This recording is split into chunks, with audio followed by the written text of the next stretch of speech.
Car డిక్కీలో dead body లభ్యమైన కేసులో మరో twist చోటు చేసుకుంది.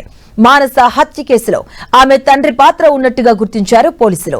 వినోద్ కు మానస తండ్రి రాజేశం హత్య చేయాలంటూ చెప్పినట్టుగా పోలీసుల విచారణలో తేలింది. మానస వల్ల తాను అవమానపడుతున్నానని, ఎలాగైనా ఆమెను చంపేయాలని వినోద్ కు రాజేశం చెప్పాడని వివరించారు ఏసీపీ ప్రశాంత్ రెడ్డి. ఈ నెల 18న శ్రీశైలం దర్శనానికి వెళ్దామని చెప్పి మానసను కరీంనగర్ తీసుకెళ్లాడు వినోద్. అక్కడ ఓ రూమ్ లో రాత్రి బస చేశారు.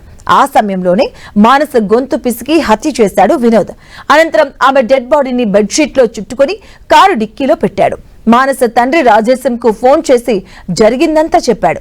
ఆపై ఎల్కతుర్తి పరిసర ప్రాంతాల్లో మానస డెడ్ బాడీ ఖననం చేయాలని చూశాడు.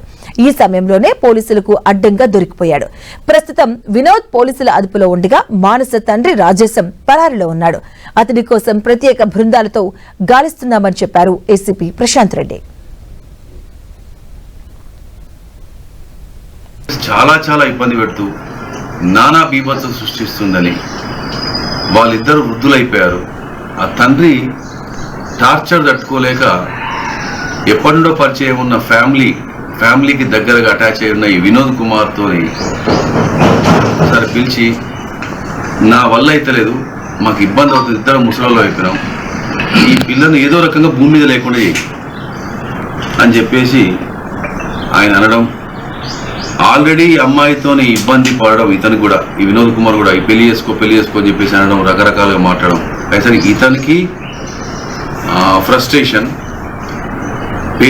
ఫాదర్కి ఫ్రస్ట్రేషన్. కరీంనగర్లో తను కిరాయి తీసుకుంటున్న ఒక రూమ్లోకి తీసుకొచ్చి అక్కడ నైట్ హాల్ట్ చేయించి అక్కడ ఉంచి తెల్లవారి ఆ అమ్మాయిని గొంతు పిసికి బలంగా గట్టిగా గుద్ది గొంతు పిసికి చంపడం జరిగింది.